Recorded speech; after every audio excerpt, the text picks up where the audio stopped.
السلام علیکم ورحمۃ اللہ وبرکاتہ۔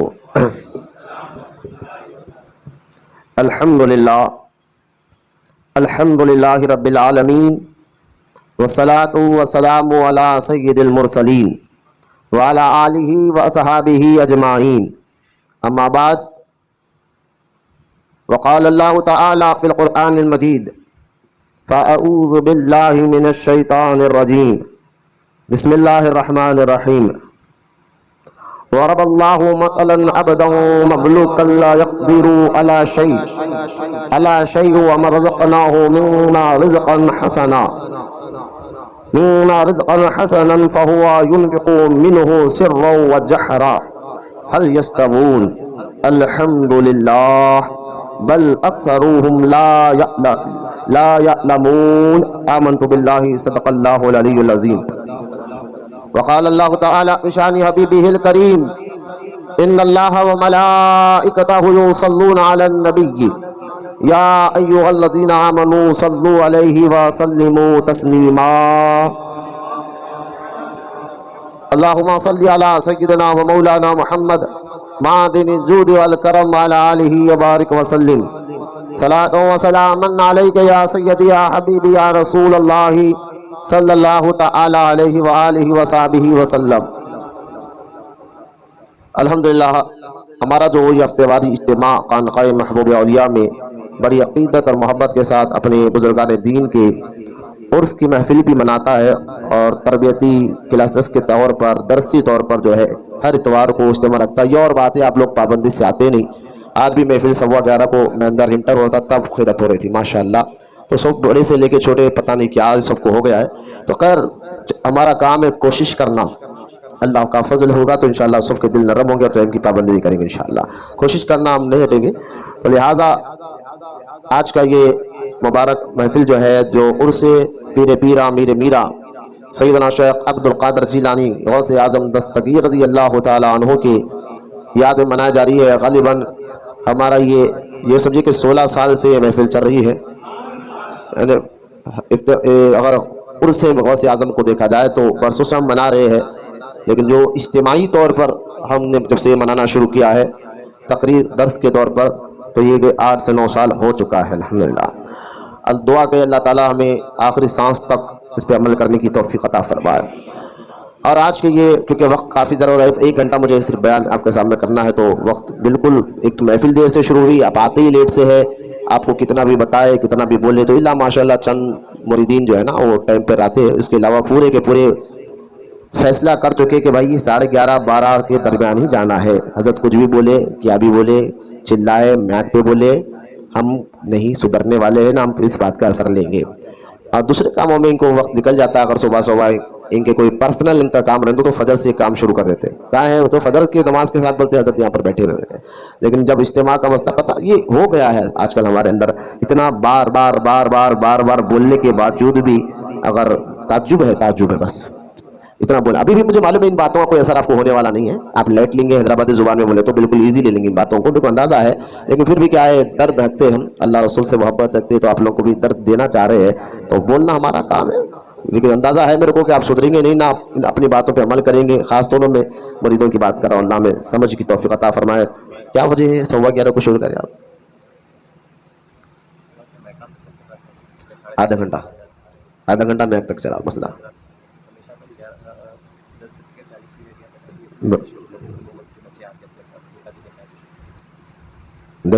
میں نے 11 بجے کے قریب ایک آدھ بچہ آتا ہے تو ماشاءاللہ اللہ سرفراز کی عمر میں سرفرازی عطا فرمائے، اور ان کو دین دنیا دونوں کی جو ہے کامیابی عطا فرمائے۔ یہ بچہ ٹائم پر رہتا ہے، کہتے بس باقی کے سب تو اب وہی کتنا بھی آپ بولیے ہم تو وہی ٹائم پر آئیں گے۔ وہ ایک کام ہے، وہ لوگ فجر سے ہم ریڈی رہیں گے انشاءاللہ، اپنے کام کے لیے، ذاتی مفاد کے لیے، اپنا پرسنل کام رہے گا کچھ جس سے پیسے آتے ہو تو وہ کام کے لیے فجر کی نماز کے ساتھ ریڈی۔ لیکن اتوار کے دن جو ہے نا، ابھی کسی کو کام آ جاؤ فجر کے بعد آپ وہاں رہنا، وہ تو رہتے وہاں پر فجر پڑھ کے، چاہے وہ اتوار رہنے دو، کون سا بھی دن رہنے دو۔ کہاں گئے تھے کام آ گیا تھا، بولے نا، یہ بات بہت ذہن میں اٹھا لی، آپ بولے نا کام رہے تو نکا بول کے، ملا واہ، ایسے مریدوں کے مطلب بھلائی لوگ جو یہ بولنے پہ تو پورا عمل کرتے، آپ بولے نا کام رہے تو نکا بول کے، تو ہم یہ بھی بولے ٹائم کام نہیں ہے تو ٹائم پہ جلدی آ بول کے، تب کہیں کو عمل نہیں ہوتا۔ خدا کے واسطے اللہ مسکرائے، لیکن اللہ پھر بھی توفیق عطا فرمائے. خیر کافی وقت اگر میں اس میں سمجھانے میں کروں گا تو کافی وقت نکل جائے گا. آئیے ہم سب سے پہلے، کیونکہ سرکار غوث پاک رضی اللہ تعالیٰ عنہ کی عرس پاک کی محفل ہے تو بڑے ادب احترام کے ساتھ بیٹھے، چہرے پر حشاشی لائیے، تعزیت لائیے، تازگی لائیے، تاکہ ان باتوں کو آپ اچھی طرح آپ کو سمجھ میں آ جائے. جو اب یہ آیت مبارکہ جو میں نے پڑھی ہے، یہ آیت مبارکہ سورہ نحل اور آیت نمبر 74 ہے. میرے پاس توجہ دیجیے، میرے پاس توجہ دیجیے. اور یہ آیت مبارکہ میں اللہ پاک ارشاد فرماتا ہے ضرب اللہ مثلا عبدا مملوکا. اللہ ارشاد فرماتا ہے کہ اللہ ایک کہاوت بیان کرتا ہے، ایک مثال بیان کرتا ہے. ضرب اللہ ایک مثال دے رہا ہے. تو پتہ کیا چلا؟ اچھی باتیں مثال دے کر سمجھانا یہ رب کی سنت بھی ہے. ہاں، اس پر بھی اعتراض ہوا تھا کہ آپ خالی مثال دے کر سمجھاتے ہیں، تو مثالیں دے کر سمجھانا یہ رب کا طریقہ بھی ہے. یہ آیت بتا رہی ہے ضرب اللہ مثلا، اللہ مثال دے رہا ہے. تو یہ بس جہالت کی باتیں، لوگ دین سے دور ہو گئے. یوٹیوب پر اور فیس بک پر 20-25 منٹ یا 10 منٹ کے بیانات دیکھ کر جو ہے اپنے آپ کو بہت بڑا مفتی اور عالم سمجھتے. جو شارٹ کلپ ہوتے ہیں ان لوگوں کو دیکھ کر سمجھتے کہ ہم بہت زیادہ سیکھ گئے ہیں، اور علماء پر اعتراض کرنا شروع کر دے. بھائی آپ فلسطین پہ نہیں بول رہے، اب حالات کیا چل رہا، کیا بولے فلسطین پر؟ ہم کیا کر سکتے ہیں؟ ہمارے اختیار میں ہے کیا؟ جو 57 ممالک وہ خاموش بیٹھے جن کے پاس فوج ہے، اختیار ہے. 57 مسلم ممالک خاموش بیٹھے ہوئے، اور ہم کیا کریں؟ آپ بتائیے. جو فیس بک اور انٹرنیٹ پر دیکھ کر میسج کر آئیے باہر، کیا کر سکتے ہیں بتائیے آپ. چلیے ہم آپ کے ساتھ ہیں، بتائیے میدان میں آئیے. کیا کر سکتے ہیں؟ دعا کر سکتے ہیں.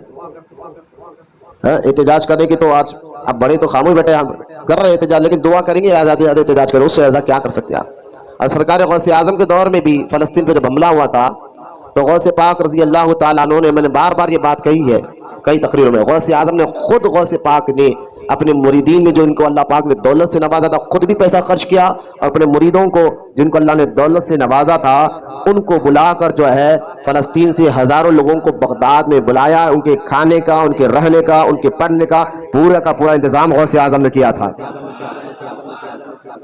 غوث اعظم کو صرف کرامت تک، 11ویں کی فاتحہ تک نہ رکھیں. غوث اعظم ایک عالمگیر شخصیت کا نام ہے جو ہر فیلڈ میں غوث اعظم نے کام کر بتایا.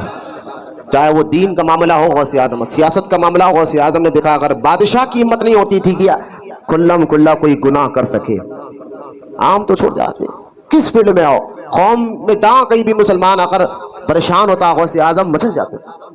اور ان کے مریدین میں مخلص مریدین بھی تھے. آج تو ہم ہفتے میں فاتحہ کے لیے پیسے دیے بولے تو 100 روپے میں رو کے ڈال رہے. اگر جتنے مرید ہیں اس خانقاہ کے، ہفتے میں 200 روپے بھی جب جس دن فاتحہ رہے، 8 دن میں جس دن فاتحہ رہے، ایک مرید 200 روپے دے تو ہم اچھے سے اچھا کھانا بنا کر. غوث اعظم فرماتے میں نے نیکیوں کو چھانا نا، غوث اعظم فرماتے تو سب سے اچھی نیکی مجھے جو پسند آئی وہ بھوکوں کو کھانا کھلانا ہے.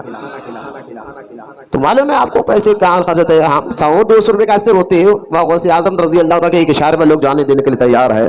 اور پھر جو ہے ایسے مخلص مرید بھی تھے. آپ کے اندر مخلص یعنی اخلاص پیدا کریے، پھر زبانی بات بنے، عمل کی دنیا میں آئیے جناب، عمل بھی کر کے بتائیے. ہمت ہے تو زبانی کیا بات کر رہے ہیں آپ؟ غوث اعظم کے کہنے پر فلسطین سے ہزاروں لوگوں کو لا کر ان کو میری روڈ یہاں تک نہیں. پھر غوث اعظم نے اپنے مریدوں کو سلطان صلاح الدین ایوبی کی فوج میں داخل کرایا، اور سلطان صلاح الدین ایوبی نے غوث اعظم دستگیر رضی اللہ عنہ کی دعا اور ان کی بشارت کی بدولت پھر مسجد اقصیٰ کو فتح کیا تھا. میں نے بار بار یہ بات کہا کہ غوث اعظم کے رضی اللہ تعالی عنہ کے مریدین، بڑے بڑے مریدین سلطان صلاح الدین ایوبی کے خاص وزراء میں سے تھے، جن سے سلطان صلاح الدین مشورہ لیتا تھا کہ آگے کیا کرنا ہے. وہ مشورہ دینے والے غوث اعظم کے مرید قادری تھے. تو ہر فیلڈ میں غوث اعظم نے کام کر بتایا ہے جناب. ہم تو 100-200 روپے کے لیے آج رو رہے ہیں، جبکہ میں ہوٹل میں بیٹھے تو 100 کی نوٹ 10 روپے کے برابر ہو گیا میں جانے. لیکن فاتحہ کے لیے وہی رونا بار بار کیا میں پتا نا کتنا بھی بولو. آپ کو معلوم ہے مسجد کے اندر بیٹھ کر سبحان اللہ بولتے، پھر باہر نکل کر آپ کو جو کرنا ہے آپ وہی کر رہے ہیں. پتہ نہیں آپ کے ذہنوں میں کیا بات بیٹھی ہوئی ہے، لیکن میں اچھی طرح جانتا ہوں ہر 1 روپیہ بھی اخلاص کے ساتھ دی. جبکہ آپ کو معلوم ہے کسی کی جیبک میں نہیں، بالکل صحیح جگہ خرچ ہوتے ہیں پیسے. لوگ یار دنیا کے فیک لوگ لوٹ رہے ہیں، قوالی کے نام پر لاکھوں روپے لوٹتے تھے. مرید کو اشارہ کرتے 1 طلاق لاؤ، قوالی کے نام پر نہ جائے اس کے نام پر لوگ دے رہے ہیں. جہاں دینا ہے وہاں نہیں دیتے آپ لوگ. اللہ ہمیں سمجھ کی توفیق عطا فرمائے. تو خیر یہ آیت مبارکہ میں اللہ پاک نے ایک مثال بیان فرمائی. اس میں اولیاء اللہ کی شان ہے. قرآن میں کئی آیتیں جس میں اللہ نے ولیوں کی شان کو بیان فرمایا. جیسا کہ الا ان اولیاء اللہ لا خوف علیہم ولا هم یحزنون، پھر ان اولیاء الا المتقون صراط الذین انعمت علیہم، بہت سی آیت بھی ہے، لیکن یہ بھی آیت سن لیجیے آپ. اللہ فرماتا ہے، اللہ ایک مثال بیان کرتا ہے کہ ایک بندہ وہ ہے. اب مثال کیا دے رہا اللہ؟ فرماتا ہے ایک بندہ وہ ہے جو اس کو اللہ پاک نے کچھ چیز دیا ہی نہیں. یعنی ایک بندہ ہے دوسرے کی ملک آپ کے کچھ مقدور نہیں رکھتا، یعنی اپنے پاس کچھ رکھتا نہیں، بالکل غریب ہے، اس کے پاس کچھ ہے نہیں. اور اللہ فرماتا ہے ایک وہ بندہ ہے جس نے ہم نے اپنی طرف سے اچھی روزی عطا فرمائی. اب دیکھیں اللہ فرماتا ہے ایک وہ بندہ ہے، مثال دے رہا ہے. اب اس کی میں بات آگے بتاؤں گا کھول کر. اللہ میں مثال لے کر کہہ رہا ہے ایک بندہ وہ جس کے پاس کچھ نہیں ہے، وہ کیا دے گا؟ بندہ دیتا اللہ ہے، لیکن یہاں اللہ مثال بندے کی دے رہا ہے. دیکھو میں اٹھنے بیٹھنے والوں کو ذرا دیکھتے رہو، صرف نکو بولو اندر. لہٰذا اللہ تعالیٰ جو ہے ایک مثال دے کر بیان فرما رہا ہے کہ ایک وہ ہے جو کچھ نہیں رکھتا، اس کے پاس کچھ ہے نہیں، وہ دیتا نہیں. دیتا تو بندہ ہے نا، اللہ ہے نا، لیکن یہاں اللہ بندے کی مثال دے رہا ہے. اور ایک وہ بندہ ہے جسے ہم نے اپنی طرف سے روزی دی. اچھا روزی دی یعنی روزی سے مراد آپ سمجھ رہے کہ چاول روٹی نہ، روزی سے مراد پورا جس کے حلال آ گیا سو آ گیا. اس میں ہم نے اپنی طرف سے اس کو اچھی سی روزی عطا فرمائی. تو مطلب پھر اس کو کرتا کیا اس روزی کا؟ خود اکیلے بیٹھ کے کھا رہا ہے؟ نہ آگے سنیے. اللہ فرماتا ہے فَهُوَ يُنْفِقُ مِنْهُ سِرًّا وَجَهْرًا، جس کو ہم نے اپنی طرف سے اچھی سے روزی عطا فرمائی پھر وہ اس میں سے خرچ کرتا ہے. خرچ دینے والا تو اللہ، لیکن یہاں بندے کی مثال اللہ دے رہا ہے. اس میں سے خرچ کرتا ہے سِرًّا وَجَهْرًا، ظاہری طور پر بھی خرچ کرتا ہے، باطنی طور پر بھی خرچ کرتا ہے.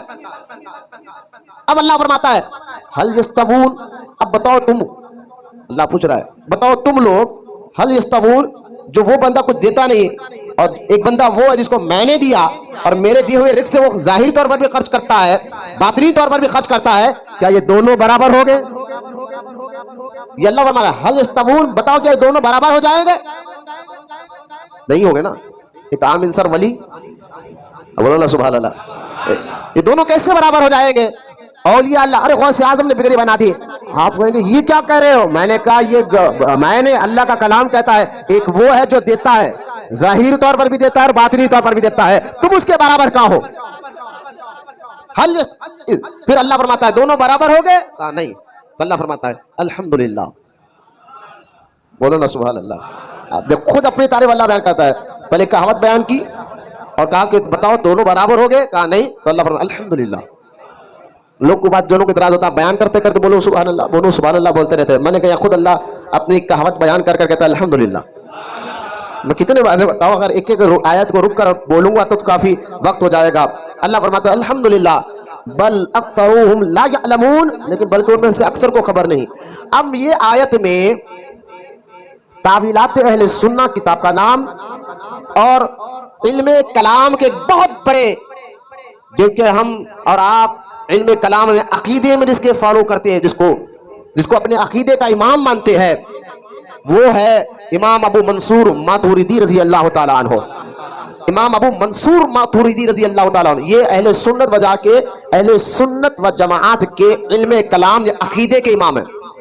جیسا کہ فقہ کے 4 امام ہیں، حنفی، مالکی، شافعی، حنبلی، اور ان 4 میں سے ہم کسی ایک کی پیروی کرتے ہیں اور کم سے کم 1100-1200 سال سے مسلمان اس پر عمل کرتے ہوئے آ رہے ہیں. اسی طرح عقیدے کے 2 امام ہیں، ایک ابو موسیٰ اشعری اور دوسرے ابو منصور ماتوریدی رضی اللہ تعالیٰ عنہ اجمعین. تو یہ ان کی کتاب امام ابو منصور ماتوریدی، ان کی کتاب تعویلات اہل سنہ.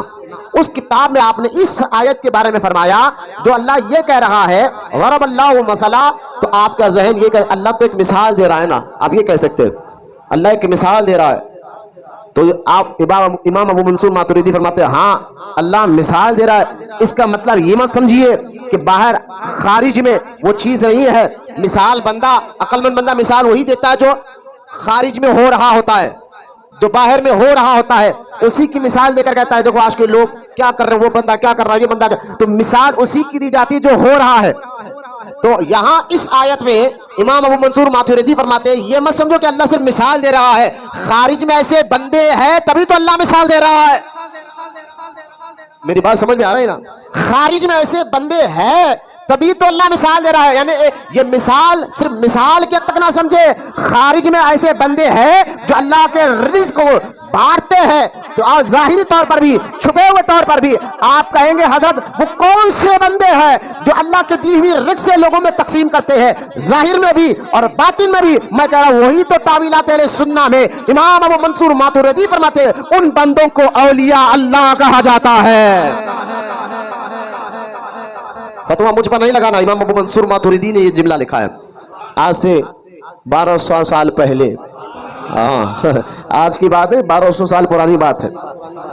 لہٰذا اس آیت میں سورہ نحل آیت نمبر 74 میں اللہ نے اپنے ولیوں کی شان کو بیان فرمایا. یہ جملہ ابو منصور ماتوریدی فرماتے ہیں یہ آیت میں بھی. تو اب سمجھ میں ہے نا، غوث اعظم دیتے ہیں، غریب نواز دیتے ہیں، بندہ نواز دیتے ہیں، صابر پاک دیتے ہیں.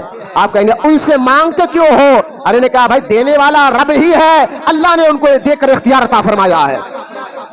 اس کی کئی مثالیں ہم اکثر سنا کرتے ہیں. اب یہ تو تھی آیت مبارکہ. اب میں آپ کو میری ایک عادت رہی کہ کچھ ہٹ کے باتیں آپ کو سناؤں. جمعہ میں بھی 2 جمعہ لگاتار ہم نے غوث اعظم کی شان میں تقریر کی ہے یہاں پر، 2 جمعہ الحمدللہ. لیکن آج میں کوشش یہی کروں گا کہ اس سے ہٹ کے کوئی باتیں آپ کے سامنے رکھوں گا.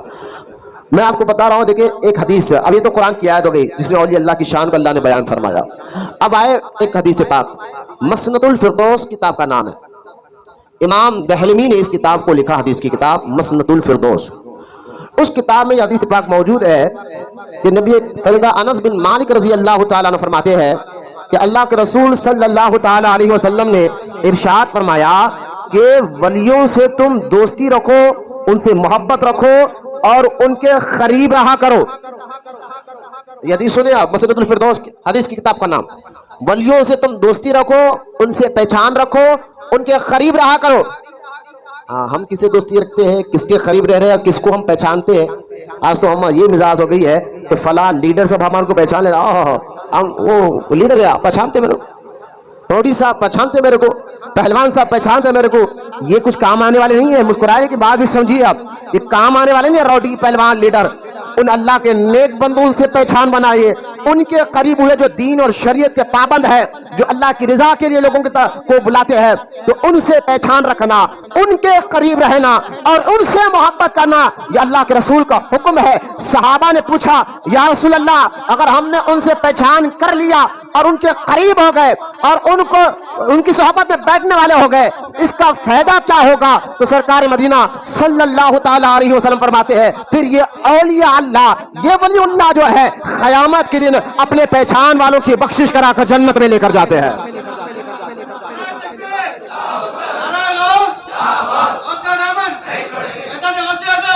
لہذا سرکار مدینہ علیہ السلام نے خود ارشاد فرمایا کہ یہ جو حدیث مبارکہ سے پتہ چلا اللہ کے نیک اور محبوب بندوں سے پہچان رکھنا، ان کے قریب رہنا، ان کا ادب کرنے والے کو اللہ تعالیٰ دنیا میں بھی کامیابی عطا فرماتا ہے، قبر میں بھی کامیابی عطا فرماتا ہے اور انشاءاللہ تعالیٰ آخرت میں بھی کامیابی عطا فرمائے گا. ایک اور حدیث سنیں جو صحیح مسلم میں ہے اور مسلم شریف کی حدیث مبارکہ ہے جہاں قیامت کا ذکر ہے، اور دیگر محدثین نے بھی اس حدیث کو نقل فرمایا ہے، لیکن میں مسلم شریف کا حوالہ آپ کو دے رہا ہوں. حضرت سیدنا ثوبان رضی اللہ تعالیٰ عنہ فرماتے ہیں ایک مرتبہ سرکار مدینہ صلی اللہ تعالیٰ علیہ وسلم جلوہ فرماتے، صحابہ اکرام کا جرمٹ تھا رضی اللہ تعالیٰ عنہ اجمعین. ایک شخص حضور کی بارگاہ میں آیا اور آ کر حضور کو سلام عرض کر کے کہنے لگا یا رسول اللہ قیامت کب آئے گی، قیامت کب آئے گی؟ تو سرکار مدینہ صلی اللہ تعالیٰ علیہ وسلم نے فرمایا کہ اے شخص تو یہ بتا قیامت کے لیے تیاری کیا کرا ہے، حساب کتاب دینا ہوگا تو اس کے لیے تیاری کیا کرا ہے؟ تو اس شخص نے کہا یا رسول اللہ، حالانکہ وہ نمازی تھا، روزے دار تھا، سب توجہ فرمائے، نمازی بھی تھا، روزے دار تھا، دین کا پابند تھا، صحابی ہے، وہ صحابی رسول ہے، لیکن انہوں نے کہا یا رسول اللہ نہ نمازیں اتنی پڑھی ہے نہ روزے اتنے رکھے ہیں. یعنی نمازیں اس کا مطلب اس کا غلط مفہوم نہ لکھا، علماء نے اس کی شرح کر کے فرمایا اس کا مطلب یہ نہیں تھا کہ معاذ اللہ وہ نماز نہیں پڑھتے تھے، وہ روزہ نہیں رکھتے تھے، بلکہ کہنا یہ چاہتے تھے یا رسول اللہ نمازیں تو پڑھی ہے، روزے بھی رکھے، عبادت بھی کی ہے، لیکن آقا اس پر بھروسہ نہیں ہے، بل ہے سرکار نے اس صحابی نے فرمایا یا رسول اللہ نہ نمازوں پر نہ روزوں پر، بس آپ اللہ سے اور اس کے رسول سے میں محبت رکھتا ہوں، اللہ اور اس کے رسول سے میں محبت رکھتا ہوں. حضور صلی اللہ تعالیٰ علیہ وسلم نے فرمایا سن اگر تو جس سے محبت کرتا ہے قیامت کے دن تو اسی کے ساتھ اٹھایا جائے گا. اب اس حدیث پاک کے مفہوم کو ذہن میں رکھے کہ سرکار نے کیا فرمایا, جو شخص دنیا میں جس سے محبت رکھتا ہے قیامت کے دن وہ اسی کے ساتھ اٹھایا جائے گا. تو ہمیں محبت غوث اعظم سے بھی ہے, ہمیں محبت غریب نواز سے بھی ہے, ہمیں محبت بندہ نواز سے بھی ہے, ہمیں محبت اولیاء کرام سے بھی ہے. اب ان ولیوں میں جس کی محبت آپ کے دل میں غالب آ جائے گی انشاءاللہ قیامت کے دن آپ اسی کے ساتھ اٹھائے جائیں گے. کسی کو اپنے پیر سے محبت غالب آ جاتی ہے, کسی کو غوث اعظم سے محبت, تو غوث اعظم کی قیامت کے دن غوث اعظم کے جھنڈے کے سائے تلے وہ رہے گا. اس حدیث کو بھی ذہن میں رکھے اور رکھ کر بات سمجھے. اچھا, جہاں اس حدیث کا مفہوم اور مطلب آپ سمجھ رہے ہیں, ایک اس کا مطلب اور بھی نکلتا ہے. حضور نے کیا فرمایا, جس سے تم محبت کرتے ہو قیامت کے دن اسی کے ساتھ اٹھائے جاؤ گے. اب آپ ٹٹولے اپنے دل میں آپ محبت کس سے رکھتے ہیں؟ آپ محبت کس سے رکھتے ہیں؟ آپ محبت جو ہے ولیوں سے رکھتے ہیں, کیا آپ محبت کرکٹروں سے رکھتے ہیں, ہیروؤں سے رکھتے ہیں, فلم اسٹاروں سے رکھتے ہیں؟ تو ایک حدیث کا یہ مطلب یہ بھی نکلتا ہے معاذ اللہ دنیا میں تم جس سے محبت کرتے ہو. آج نوجوانوں کو آپ نہیں دیکھتے کہ اگر کوئی فلم اسٹار کوئی ہیئر کٹنگ نکال لے تو دوسرے دن جا کر وہ ہیئر کٹنگ وسیع بنا لیتا ہے. اور کوئی فلم اسٹار جو ہے اپنا چہرے کو جو ہے کاٹ لے اور عجیب طریقے کی داڑھی بھی ہم اس کو نہیں بولتے کہ فیس پر عجیب طریقے سے الگ اسٹائل رکھ لے, تو وہ آج کل نوجوان جا کر وہی کام کرتا ہے. تو اب سمجھیے اس کے دل میں محبت کس کی ہے. تو سرکار کا اس حدیث کا یہ مطلب بھی ذہن میں رکھے, جو جس سے محبت رکھتا ہے قیامت کے دن وہ اسی کے ساتھ اٹھایا جائے گا. محبت بزرگوں سے رکھو, محبت غوث اعظم سے رکھو. اچھا, ایک دھوبی کا واقعہ میں آپ کو سناتا ہوں. آنا کہ یہ جو واقعہ ہے مفتی جلال الدین امجدی رحمۃ اللہ تعالی علیہ نے فقہ فتوی ملت, جو میرے پاس بھی 2 جلدوں میں یہ کتاب رکھی ہوئی ہے, میرے پاس موجود ہے. اور یہ کتاب میں آپ سے سوال ہوتا ہے یہ دھوبی والا جو واقعہ ہے صحیح ہے یا غلط ہے؟ تو آپ نے فرمایا نہیں, میرے نظر میں کوئی معتبر کتاب میں یہ واقعہ نہیں نکلا, گزرا نہیں. ہاں, اس واقعے کو تھانوی نے لکھا. تھانوی کی کتاب ہے اشرف علی تھانوی کی, اشرف علی تھانوی کے پسندیدہ واقعات کتاب کا نام. اس کتاب میں یہ واقعہ لکھا ہوا ہے. اب آپ کہیں گے حضرت علماء اہل سنت نے تو نہیں لکھا, تھانوی صاحب نے لکھا, تو آپ بیان کر رہے ہیں.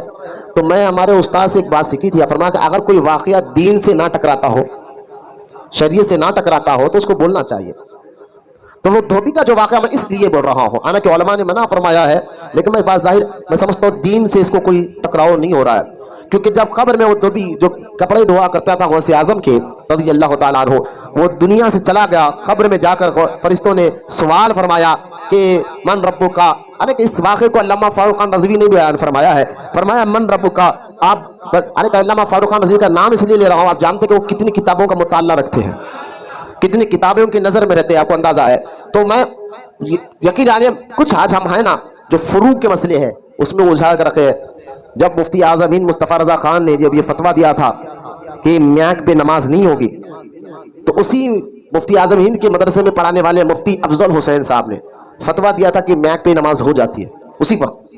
تو لوگوں نے آ کر مفتی اعظم ہند سے کہا تھا کہ حضور اس کو مدرسے سے باہر نکال لیجیے, یہ آپ کے خلاف فتویٰ دیتے ہیں. حضور مفتی اعظم ہند نے سارے رضیوں کو یہ بات ذہن میں رکھنا چاہیے. حضور مفتی اعظم ہند نے فرمایا تھا نہیں, یہ میری تحقیق ہے, وہ ان کی تحقیق ہے. کی تحقیق ہے بھائی, فروغ کے مسئلے میں کیا الجھے پڑے ہو؟ عقیدے کی بات ہو تو بات کرو. فروغ کے مسئلوں میں کیوں کر گیا وہ ہم اس کے پیچھے نماز نہیں پڑھتے؟ ارے بھائی نہیں پڑھنا نہیں پڑھو, لیکن اختلاف مت ڈالو. یہ تمہارے فروغ کے علماء کے جو اختلافات ہیں اس پر خاموشی اختیار کرو. تو لہٰذا اس دھوبی کا واقعہ جو قبر میں آیا, غوث اعظم کی محبت لے کر گیا تھا نا, لہٰذا قبر میں فرشتوں نے فرمایا تھا من ربک کا ما دینک کا. اور حضور کے بارے میں پوچھا تو تینوں سوال پر اس نے یہی کہا تھا بس میں غوث اعظم سے محبت رکھتا ہوں, میں غوث اعظم کو پہچانتا ہوں. تو روایت میں آتا ہے فرشتوں کو خدا کی جانب سے آواز آئی کہ فرشتوں چھوڑ دو, یہ مطلب سمجھ گیا, یہ کہہ رہا ہے جو عبد القادر کا خدا وہ میرا خدا ہے, جو عبد القادر کا دین وہ میرا دین ہے, جو عبد القادر کا نبی وہ میرا نبی ہے. محبت جو ہے نا, بزرگوں کی محبت دنیا میں بھی کام آتی ہے, قبر میں بھی آتی ہے اور آخرت میں بھی آتی ہے.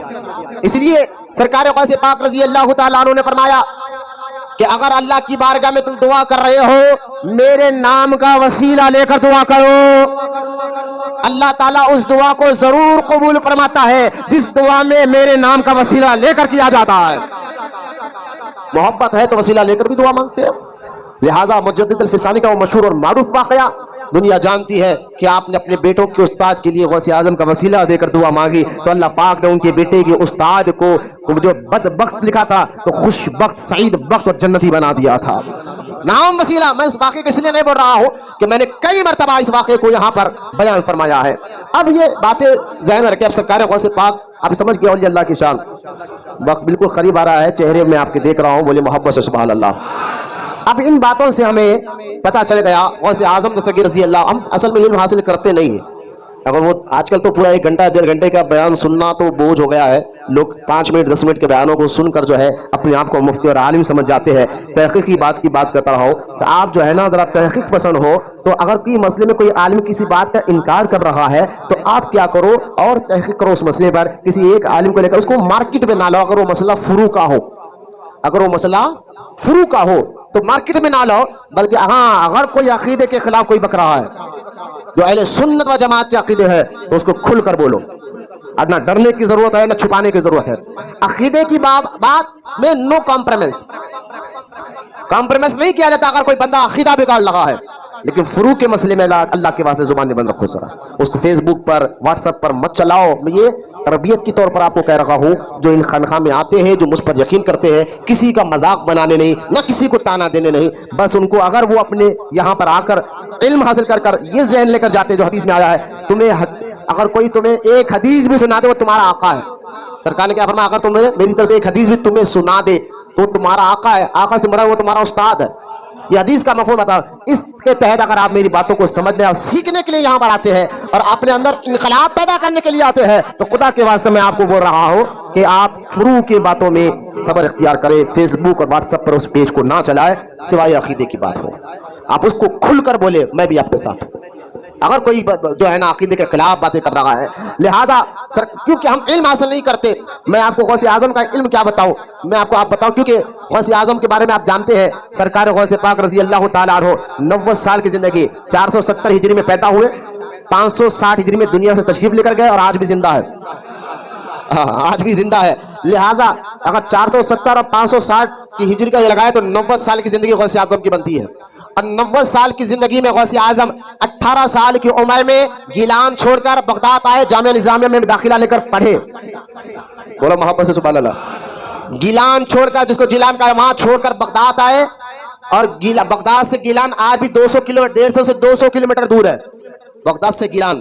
اور آپ کو یہ بھی حیرانی ہوگی کہ جب غوث اعظم پیدا ہوئے تو 2 روایت ہے، پیدا ہونے کے تھوڑے دن بعد یا پیدا ہونے سے پہلے غوث اعظم کے والد حضرت سیدنا شیخ ابو سہل جنگی دوست رحمت اللہ تعالی علیہ دنیا سے جا چکے تھے، پردہ فرما چکے تھے. اور غوث اعظم کے ایک بھائی پیدا ہو چکے تھے. غوث اعظم کی والدہ جب عمر 60 سال تھی تب غوث اعظم پیدا ہوئے. ماں کی عمر غوث پاک کی کیا سال تھی؟ 60 سال کی عمر میں غوث اعظم پیدا ہوئے. جبکہ اتنی عمر میں عورتیں بچوں کو، یہ بھی خود میرے پیرانے پیر کی ایک بہت بڑی کرامت ہے اپنی جگہ کہ ماں کی 60 سال عمر ہو، اللہ پاک نے غوث اعظم جیسا بیٹا عطا فرمایا. اب 60 سال کی عمر میں پھر ماں پیٹ 17 پارے حفظ کرے ہوئے پیدا ہوئے. 17 پاروں کے حافظ تھے غوث اعظم ماں پیٹ میں. استاد نے پوچھا عبد القادر پہلی بار مدرسے گیا ہو لیکن پہلے پارے سے لے کر 17 پارے سنا دیے، سیکھا کہاں سے؟ فرمایا ماں کی پیٹ میں سیکھا ہو. ماں کی پیٹ میں، یہ ماں پیٹ والی عالم ارواح سے والی ہے. ہاں غوث اعظم کو جب 6 سال کی عمر میں، 4 سال کی عمر میں مدرسے کو ڈالا گیا تو خود غوث اعظم فرماتے ہیں فرشتوں کی آواز میرے کانوں میں گونجتی تھی جو فرشتے کہتے ہٹو اے لوگوں ہٹ جاؤ، اللہ کے ولی عبد القادر کو بیٹھنے کی جگہ عطا فرماؤ. اللہ کے ولی عبد القادر کو بیٹھنے کو. تو لہٰذا 6 سال کی عمر، 4 سال کی عمر مدرسے گئے. 18 سال کی عمر تک گیلان کے شہر کے مدرسے سے سب کچھ علم ظاہر پڑھ لیا. پھر بھی آپ کا طلب بجھی نہیں. ولی جاہل نہیں ہوتا معاذ اللہ. ان پڑھ جاہلوں کو ولی سمجھ جاتے، جو دل کی بات بتا دی، جو گھر میں کیا کر بتایا. میں نے کہا ایسے باتیں جادوگر بھی بتا دیتے. میں مختصر سنانا نہیں چاہتا ہوں علمی مقام غوث اعظم کا کیسا ہے.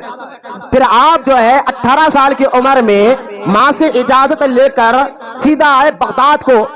اب مجھے آپ بتائیے جب غوث اعظم پیدا ہوئے تو ماں کی عمر 60 سال تھی اور جب غوث اعظم کی عمر 18 سال ہوئی تو ماں کی عمر کتنی ہوئی؟ 2 کم 80 سال. ٹھیک ہے 80 سال پکڑ لے. 80 سال کی بوڑھی ماں. پھر ایک بھائی شوہر کا انتقال ہو چکا.